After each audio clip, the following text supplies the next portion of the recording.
ভাদ্র মাসে শনিবারে শনি ঠাকুরের পূজা করলাম বাড়িতে শাশুড়ি বৌমা মিলে।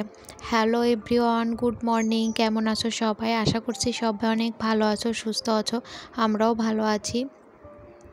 আজ হলো শনিবার আর এখন সকাল 7টার মতো বাজে। তো এখন থেকেই তোমাদেরকে সাথে নিয়ে ব্লগটা শুরু করছি। আশা করছি আজকের ব্লগটাও তোমাদের ভালো লাগবে।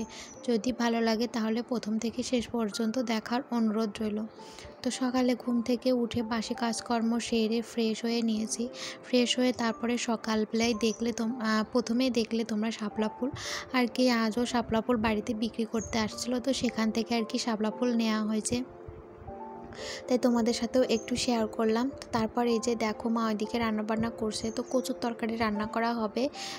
তো মা বললো আর কি কচু ছুলে দিতে, তো সেদ্ধ করে দিচ্ছে আর কি। তো সে কচুটা বসে বসে আর কি ছুলে নিচ্ছি। ডাল রান্না করবে আর এই যে কচুর তরকারি রান্না করবে, তার সাথে চাল কুমড়োর ভাজিটাও কিন্তু করবে। এই যে দেখো আমার কচু ছোলা হয়ে গেছে। তো তারপর আর কি জামা কাপড় ছিল, তো সে জামা কাপড়গুলো কেচে ধুয়ে নিয়েছি। বেশি একটা হয় না, প্রতিদিনই অল্প করে আর কি জামা কাপড় হয়। তারপর এই যে দেখো আজকের আকাশটাও বেশ ভালো। এখন এই যে শরৎকাল পড়ার পর থেকে জানো তো আকাশটা সব থেকে বেশি ভালো লাগে। এই যে সকাল থেকে দুপুর পর্যন্ত, মানে দুপুরের পরেও আর কি মানে সুন্দর আকাশটা, এরকম নীল আকাশ সাদা মেঘ তুলোর মতো ভেসে বেড়ায়, ভীষণ ভালো লাগে দেখতে। তারপর এই যে দেখো জামা কাপড়গুলো মেলে দিয়েছি। আর এই যে দেখো আবার আমাদের যে কাঠগোলাপ গাছগুলো আছে না, ওগুলোতে আবার ফুল ফুটতেছে। 3টা কাঠগোলাপ গাছেই এখন জানো তো ফুল আসছে একসাথে। তো আগের বছরও কিন্তু ওই যে এক গাছ করে ফুল ফুটেছে, শেষ হয়েছে, আবার আরেকটা গাছে ফুটছে। এবারও প্রথমের দিকে ওরকমটাই ছিল, কিন্তু এখন আবার 3টা গাছেই একসাথে ফুল ফুটছে। তারপর আর কি যে পূজার বাসনগুলো ধুয়ে নিয়েছি। আজ যেহেতু পূজা, তো অনেকগুলোই বাসন পূজার আর কি মেজে নিয়েছি, যেহেতু বাড়িতে পূজা, তো এই জন্য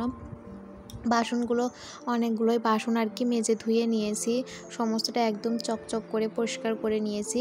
নিয়ে এখন এই যে ঠাকুর ঘরে সব বাসনগুলো উপর করে রেখে দিচ্ছি, যেহেতু আজ বারের পূজা করা হবে। কাল ছিল চাপড়া ষষ্ঠী ব্রত, আজ হলো শনির পূজা, কাল হয়তো রাধা অষ্টমী। তো এই কদিন মানে বৃহস্পতিবার থেকে শুরু হয়েছে পূজা, এই কদিন কিন্তু একের পর এক পূজা আছেই বন্ধুরা। আর সবটাও তোমাদের সাথে শেয়ার করছে, আর সব কিছুই তোমাদের সাথে শেয়ার করতে আমার ভীষণ ভালো লাগে বন্ধুরা। তোমরা আমার পাশে থেকো, আমাকে ভালোবাসা দিও। তোমাদের ভালোবাসা পেলে আর কি সব কিছুই সম্ভব হবে। তো অনেক আশা ভরসা নিয়ে আর কি এই যে ভিডিওগুলো বানাই, অনেকটাই কষ্ট হয়, তারপরেও আর কি এগুলো আর কি বানাই, তোমাদের সাথে শেয়ার করি। আর এই শুধু মানে এই যে কোনো কিছুর জন্যই কিন্তু ভিডিও করি না, শুধু নিজের ভালো লাগা থেকেও আর কি ভিডিওটা করি। মাঝে মধ্যে ওই যে কিছুদিন মানে বাদ যায় আর কি ভিডিও করা, তখন একদমই ভালো লাগে না, মনে হয় যে কবে আবার ভিডিও দিব বানাবো, এরকমটাই মনে হয়। আর এখন জানো তো এই যে ভিডিও করতে করতে এমন একটাই হয়ে গেছে, একদিন ভিডিও না করলে মানে কোনো কিছু শেয়ার না করলে ভালো লাগে না, মনে হয় সব কিছুই তোমাদের সাথে শেয়ার করি। তারপর এই যে দেখো পূজার ফুলগুলো সুন্দর করে গুছিয়ে নিলাম। ওই যে ঝুড়ির মধ্যেও মা আর কি উঠিয়ে এনেছিল, তো সেগুলোই যে থালাতে সুন্দর করে সাজিয়ে রাখলাম। আমার যে কোনো জিনিস সুন্দর করে সাজিয়ে গুছিয়ে রাখতেই বেশি ভালো লাগে কি, আর কাজ করতে মানে সুন্দর করে সাজিয়ে গুছিয়ে কাজ করতেও ভালো লাগে। তো সবটা তোমরা দেখবেই, হয়তো আমি যেই কাজটাই করি না কারো সুন্দর পরিপাটি গুছিয়ে করার চেষ্টা করি সুন্দরভাবে। তারপর এই যে ঠাকুরের আসনে আর কি 5 ফল দিতে হবে, 5 ফুল 5 ফল। তো ফলগুলো আর কি ধুয়ে গুছিয়ে রাখলাম। আর সকালে এই যে কী রান্না হয়েছে তোমাদেরকে দেখিয়ে দিলাম। তারপর এই যে দেখো এখন প্রায় ওই 11টা 11:30টার মতো বাজে।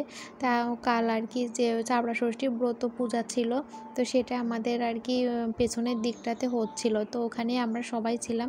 তো আমাদের পাশের বাড়ির কাকিমার ছোট্ট একটা ছেলে আর কি এসে এই সমস্ত টবগুলো ওই গ্রিলের উপর থেকে আর কি ফেলে দিয়েছিল। গ্রিল দিয়ে আমি আর কি এই যে এই লতাগুলো সুন্দর করে দিয়েছিলাম, তো সেগুলো সবটাই ছিঁড়ে ফেলে দিয়েছিল। তো এতটা খারাপ লাগছিল কি বলবো তোমাদের, মাটি জল সবটাই মেঝেতে পড়ে ভেসে গেছিলো আর কি। তো সেগুলো আজ এই যে ঠিক করতে বসে পড়েছি। তো সবগুলো আর কি সুন্দর করে এই যে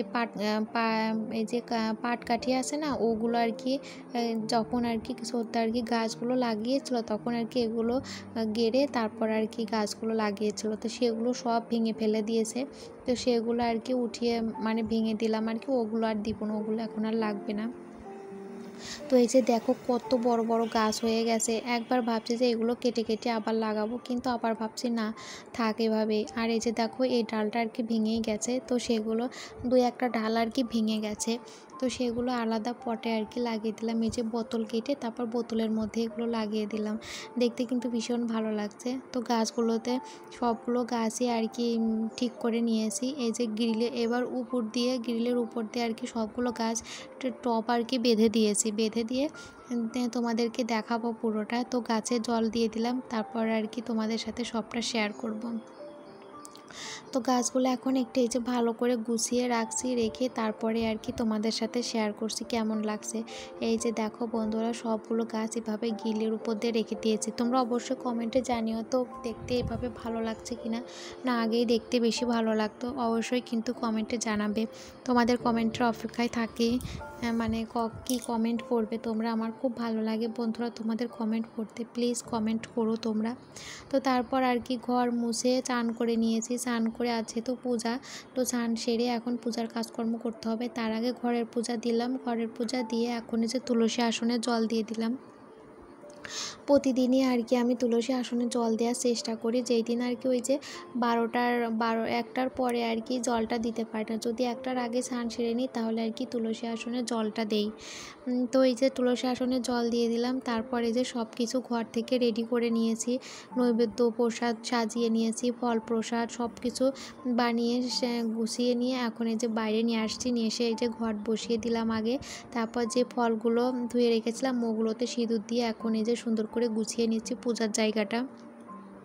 তো এই যে শনি ঠাকুরের পূজাতে আর কি 5 ফল 5 ফুল 5 পঞ্চশস্য এগুলো সমস্ত কিছু দিতে হয় আর কি। তো আজ যেহেতু এই যে প্রসাদ গুলিয়ে পুজো করা হচ্ছে, মানে যে গোলাপ প্রসাদটা হয় তো সেটা আর কি করা হয়েছে, তো সামান্যই করা হয়েছে, বেশি না, যেহেতু অনেকবারই করতেছে।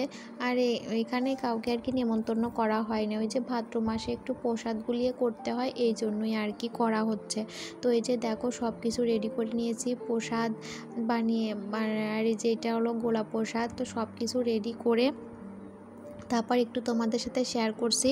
তারপর আর কি মায় পূজা করবে, তো এই যে মা পূজা করতে বসেও গিয়েছে, আর মামাম সোনা এখানে এই যে পূজা দাঁড়িয়ে দাঁড়িয়ে দেখছে। আর এই যে মানে যে ফল কেটেছিলাম তো ঠাকুরের জন্য, তো ওইখান থেকে মামাম সোনা নিয়ে আর কি খাচ্ছে। ঠাকুরের প্রসাদ না, মানে মামামেরটা আলাদা করে রেখেছিলাম, ওইটা আর কি খাচ্ছে। তো পূজা দেওয়া কমপ্লিট হয়ে গেছে, তো মামাম সোনাকে প্রসাদও খেতে দিয়েছি। তো বন্ধুরা আজকের ভিডিওটা এখানেই শেষ করছি, দেখা হবে নতুন একটা ভিডিওর সাথে।